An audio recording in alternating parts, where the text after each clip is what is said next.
So tell me who you are and what you did today. I'm DannyOHKOs, and I came in second at the Sunday, December 13th Top Cut Digimon online tournament. How many people played in today's tournament? There were over 100. I think it was 100. It was over 100, under 110, I think. And I went 6-0-1. Yeah. All right, let's get into the deck profile. Okay. All right, so let's start with the babies. All right. So the main baby of this deck is Digimon. Digimon gives plus 2k with if your Digimon has piercing, which is one of the primary strategies of the deck. So we're running a full play set of Digimon, and then for our fifth baby, we're running Yokomon. It's like a generic boost.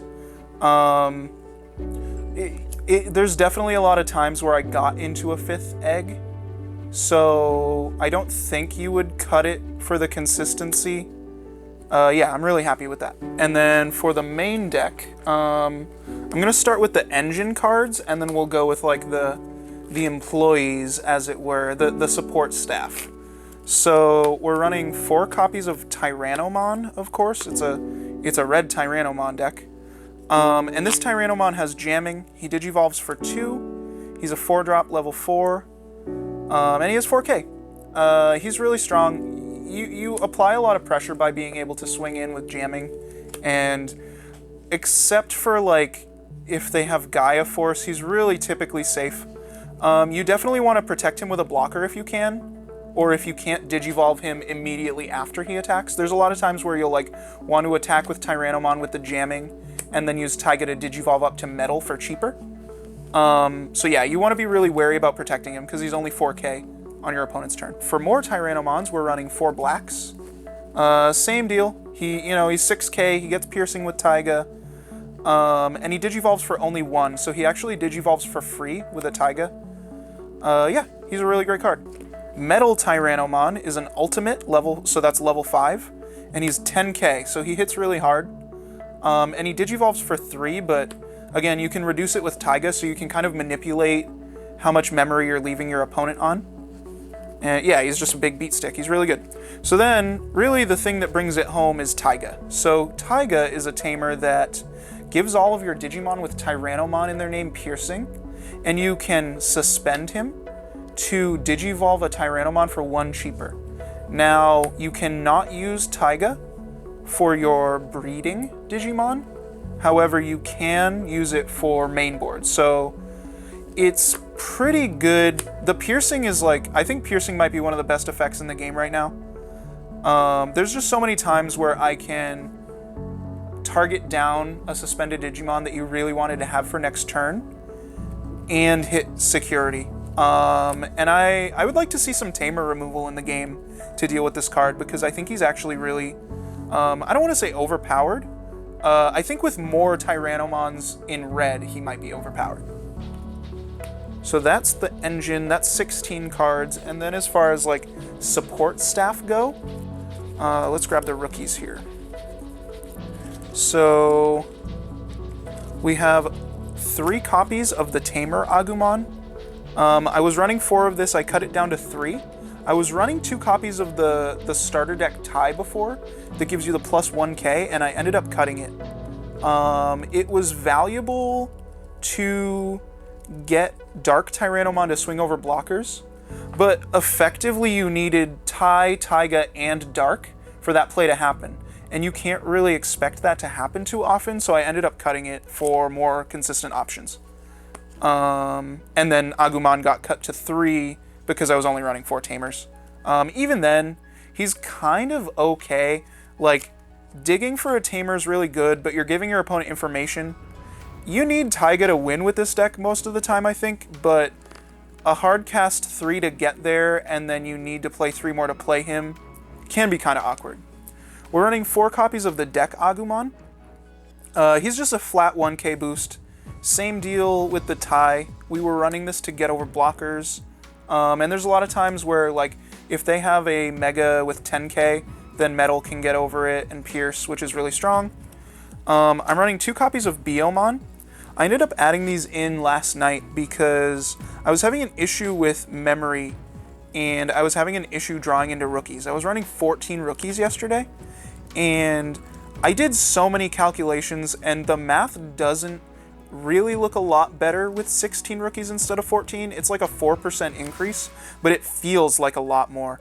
And having more opportunities other than Monodramon to play a 2-drop 3K and leave your opponent stuck at 1 was really valuable. I'm running 3 copies of Guilmon.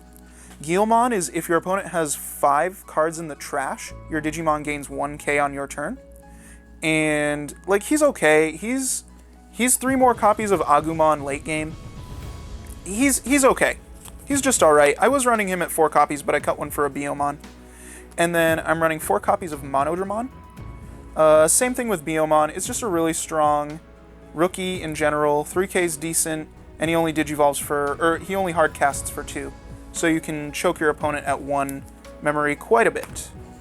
So for more champions, I'm just running 4 Cordramon. I don't think anyone's going to wonder why I'm running blockers in this deck. Duh. It's a blocker. He's really good. I never was like, boy, I wish I didn't have a Cordramon. I'd probably prefer to have Cordramon more.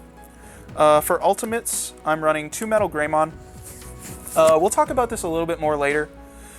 Yesterday, I was running 2 Skull Greymon, but I think it's kind of bad the more I think about it. Like, it's really infrequent that hard casting 7 to kill a blocker is ever going to get you there. You're ending your turn for an on-play effect the majority of the time to kill a blocker, and you weren't able to attack in, so why were you doing it? I think Digivolving up to something that can swing over it for 3, or hard casting this for 6, is always objectively going to be a better option. His effect's okay. I don't really love it. I didn't love it, and that's why I wasn't playing it yesterday. And I don't really love it now, but I think for a 6-drop, it's decent, and we need to run some ultimates. So you'll notice that this deck isn't very top-heavy, because it's kind of rushy with champs a little more than rookies. But yeah, so there's only, 6 ultimates, and there's only 5 megas. So I'm running 3 Volcanic Dramon. He's easy removal for like Rookie Rush. He kills Devimon, which is really strong. He kills your opponent's Tyrannomons if you're playing a mirror. He's just really good overall, and he gets +2 security attack, or +1 security attack, which comes up, I mean, if you have a metal and you want to, like, let's say you have a metal and you're raising 1 up, you can Digivolve this for 3, hit 2 security, and potentially swing for game. And that does come up. I was running 4 yesterday. It felt like a little bit too much. I was seeing him a little too often, and I ended up cutting 1 and some other cards for this mega. So Magnadramon was absolutely the MVP of my day overall, I think. There were a lot of times where my opponent realized they had to start applying pressure or they were going to lose. So they just started swinging security, and then to slap this to kind of, reinforce, like, you're not getting there and I'm about to pierce you for game. There were just so many times where I felt like I could have been a turn away. Here's the pressure, you lose now. I love this card. I think at 2 copies it's really strong. I think there's an argument to be made to put it to 3. I think Recover 2 security is really maybe overpowered. I don't want to say overpowered yet. Obviously we have to test a lot more. But just in general, I think we want to make a video about 11 drops and how they're always live. So these guys in Puppetmon, and to just talk about like how valuable those cards can be to your gameplay. Finally, we're running 7 options. So it's 3 Flower Cannon and 4 Gaia Force. I don't think there's any questions about this either. I think 3 Flower Cannon, I mean, we only have 3 or 4 Taigas as our green cards, so you can cast it a lot, and it will win you a game, like tapping down. There were a lot of times today I tapped down a Greymon or a Skull Greymon and had the boosts to pierce over it.